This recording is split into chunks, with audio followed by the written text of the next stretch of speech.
The call came at 3 in the morning, that dead hour when every sound feels like a prophecy. It was my father, a voice I hadn't heard in 7 years. My sister, Camila, the golden child, the star of the family, was dying. Leukemia. She needed a bone marrow transplant to live, and I was a perfect match. He didn't call to apologize for the night they threw me out into a blizzard. He called to claim a part of my body, like a debt owed.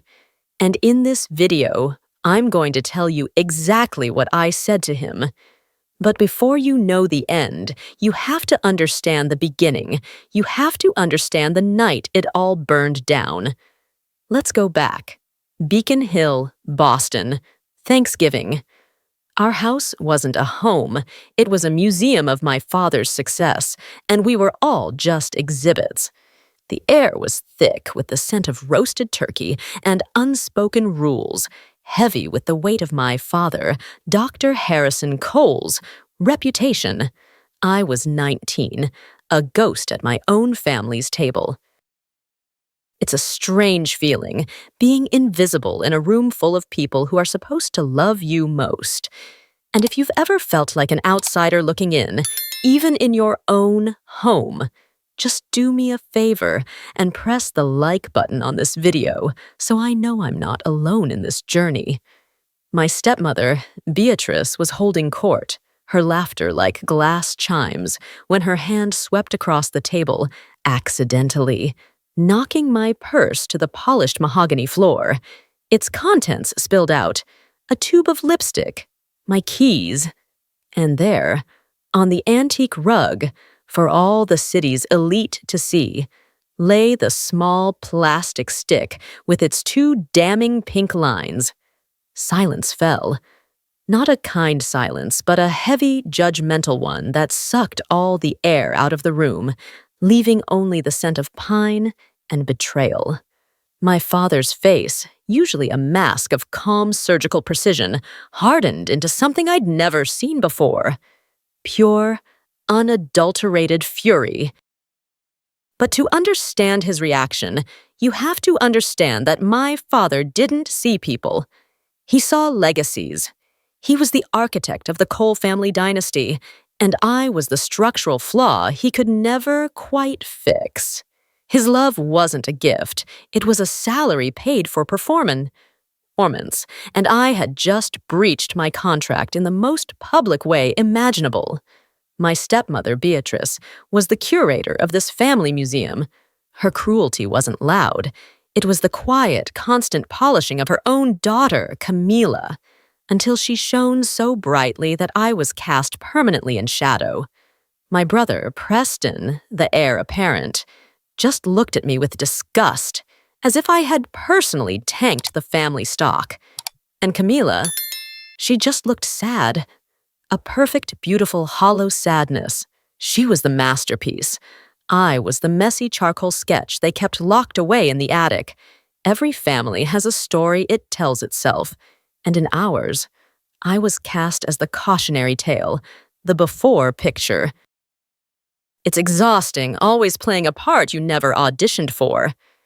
Down in the comments, let me know if you were ever given a label in your family, the smart one, the wild one, the disappointment.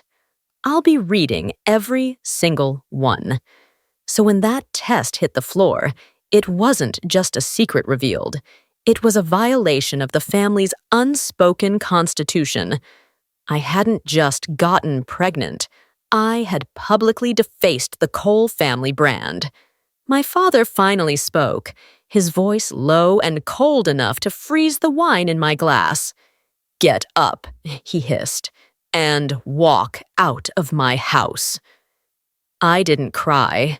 I didn't beg. In that moment, a strange, cold clarity washed over me. The performance was finally over. I simply stood up, my chair making a quiet scraping sound against the floor that felt louder than a bomb.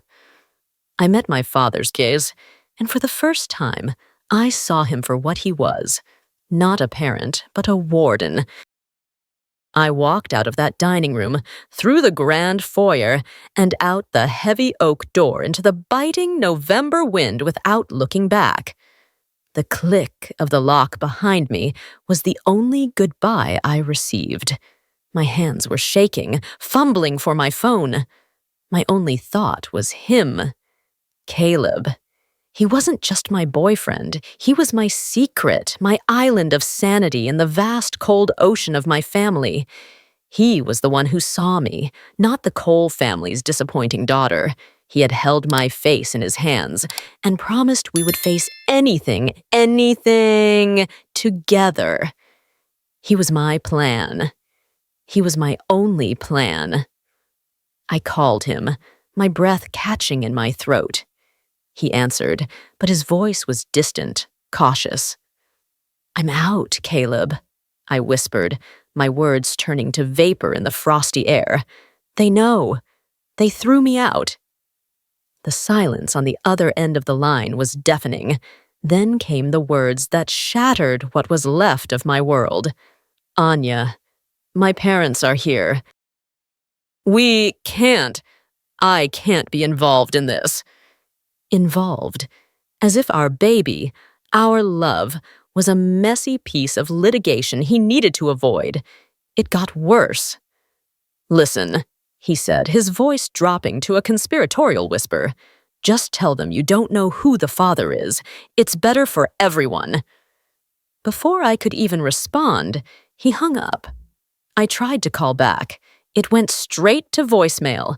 I opened his Instagram. User not found. He hadn't just left me. He had erased me. The next day at school was a masterclass in social execution. The story had mutated, spreading through the hallways like a virus. Caleb's version, of course. I wasn't a scared girl who had been abandoned. I was the manipulative liar who had tried to trap him. Former friends would see me coming and abruptly turn to stare at their lockers. The whispers followed me like my own shadow. I was completely, utterly alone, an island of shame in a sea of judgment. My only refuge was the art room. It was the one place where silence wasn't accusing. It just was. It smelled of turpentine and clay, a scent I've associated with survival ever since. I sat there for days, staring at a blank canvas, my hands unable to hold a brush steady. Then came the moment that changed everything. My art teacher, Mr. Elliott, wasn't one of those inspirational movie teachers. He was quiet, observant, and had eyes that saw more than you wanted them to. He saw the tremor in my hands, the hollowness behind my eyes. He walked over, looked at my pristine canvas, and then at me. He didn't offer pity. He offered a challenge. He placed a lump of cold gray clay on my desk. "Stop trying to paint a pretty picture," he said, his voice low and even. "Your world isn't pretty right now, so don't lie to the canvas. Take all that rage, all that shame, and put it in here. Make something ugly. Make something true." It was the first time someone hadn't told me to calm down or be strong. He gave me permission to be broken. We all have that one person, a teacher, a coach, a friend, who said the one thing we needed to hear at exactly the right moment. Take a second and just type that person's name or role in the comments. Let's fill this space with some gratitude for the Mr. Elliots of the world. And I did. I dug my fingers into that clay, and for the first time in weeks, I wasn't a victim. I was a creator. That flicker of purpose in the art room was a release, but it wasn't a rescue.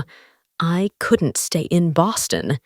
Every street corner held a memory of a life that was no longer mine. I was a ghost haunting a city that had already buried me. With $400 saved from a summer job, I packed a single bag, walked to South Station, and bought a one-way ticket on a Greyhound bus to a place where no one knew my name, Chicago. It wasn't a plan for a new life. It was a desperate act of self-preservation. The 2-day bus ride was a purgatory of greasy windows and the quiet desperation of people moving from one broken chapter to the next. I clutched my stomach the whole way, whispering a silent promise to the tiny life inside me that we would make it, even though I had no idea how. I stepped off the bus into the downtown station, and the Chicago wind, what they called the hawk, hit me like a physical blow. It was mid-December, maybe 10 degrees Fahrenheit, and the cold was a living thing that found every crack in my thin coat. My money evaporated in less than 2 weeks on cheap motel rooms that smelled of bleach and despair. I walked for miles every day, searching for work.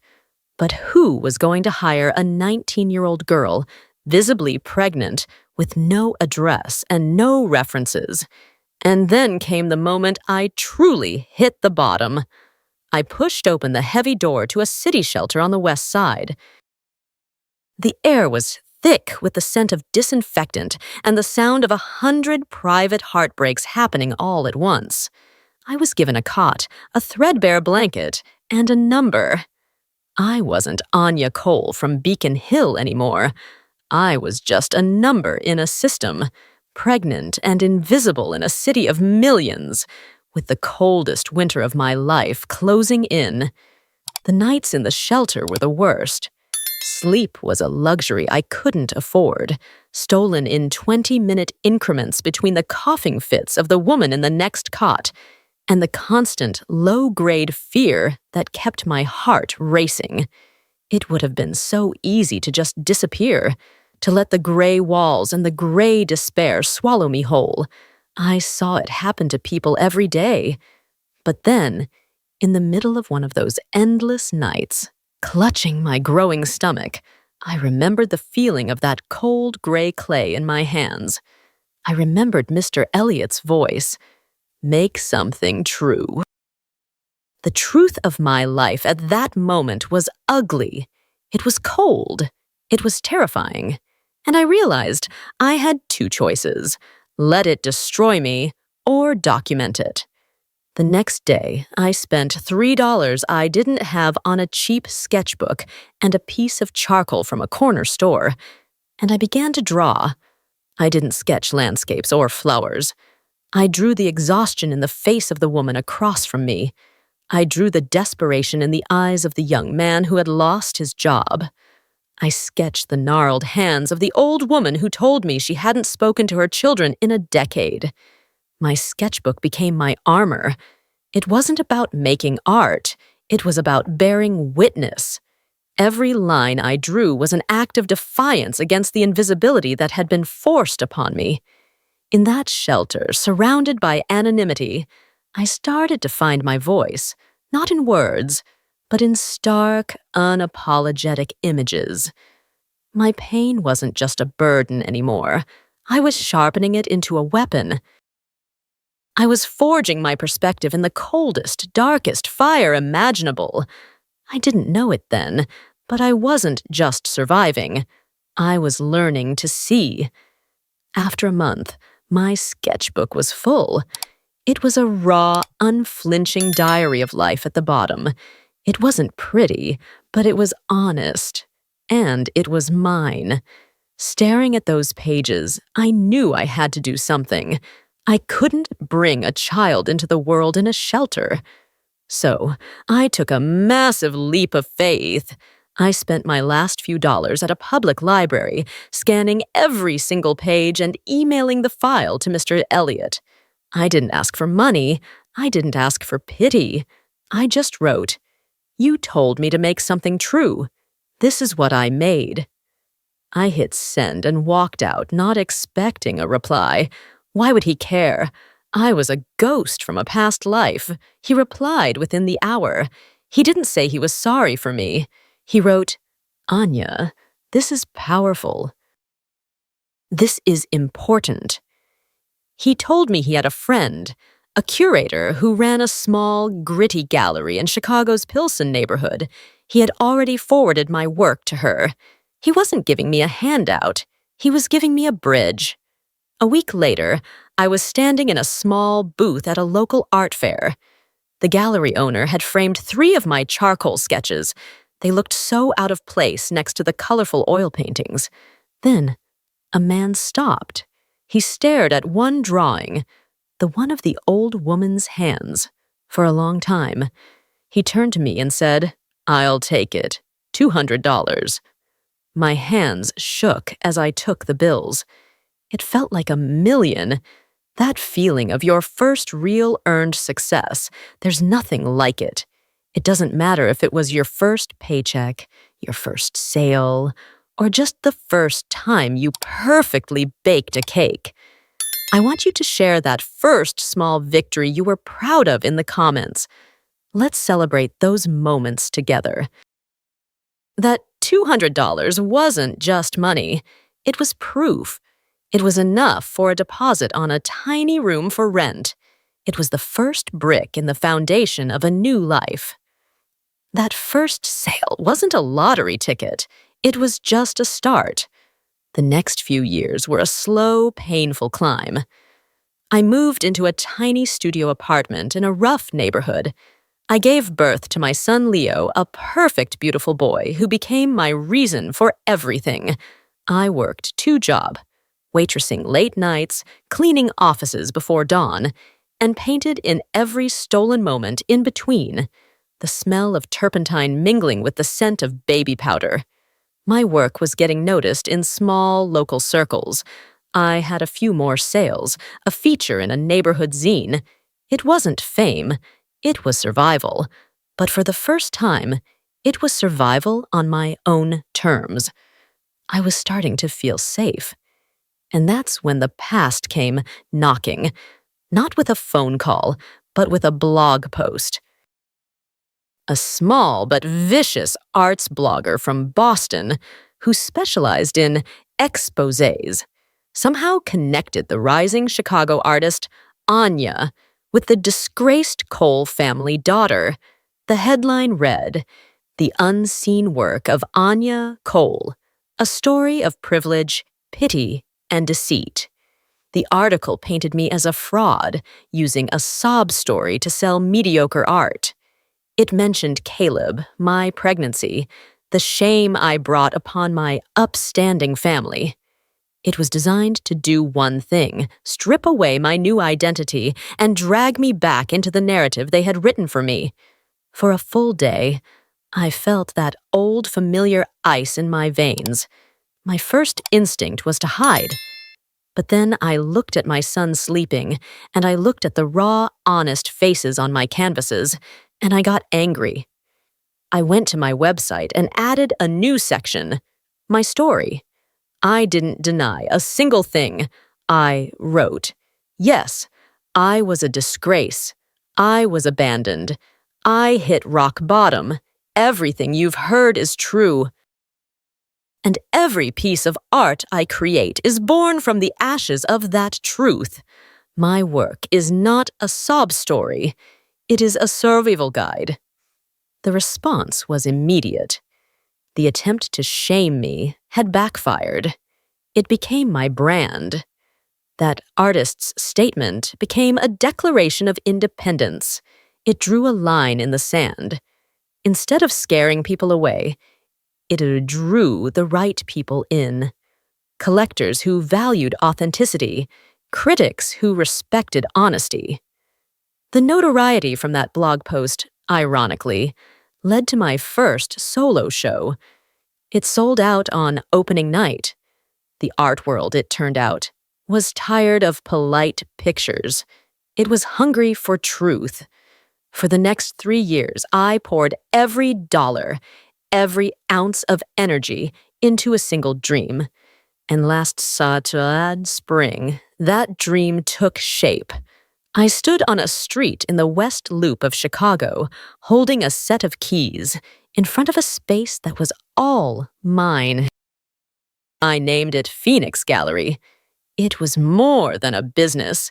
It was a sanctuary built from the ashes of a life I was forced to leave behind. The walls were clean and white. The floors were polished concrete.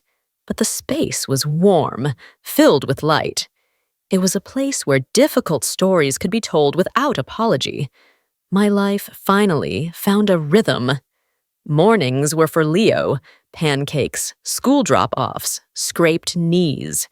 Afternoons and evenings were for the gallery. My apartment was right above it. For the first time, I felt stable.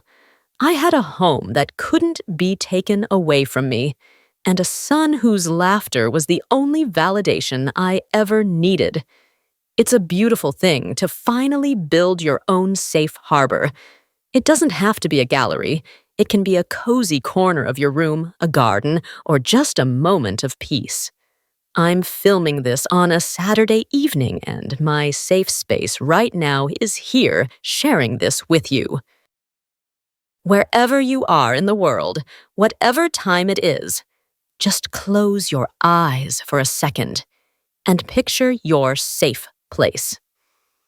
Then type one word in the comments that describes how that place makes you feel. I truly thought I had closed the book on my past. I thought I had won. I had no idea the epilogue was about to be written. And then, at 3 o'clock on a Tuesday morning, my phone rang, vibrating against my nightstand. An unknown number from a Boston area code. I almost didn't answer, but a strange, cold premonition made me swipe right.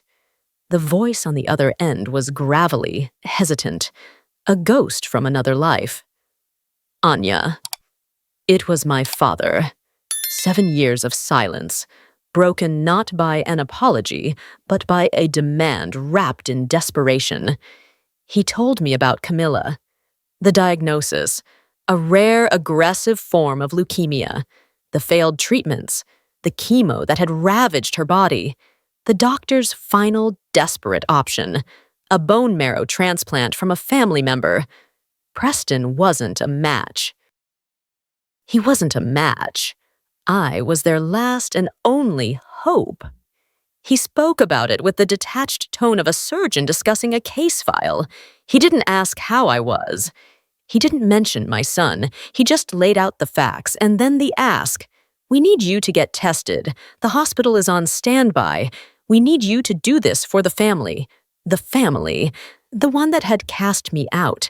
I didn't give him an answer. I said I needed time, but they didn't give me any.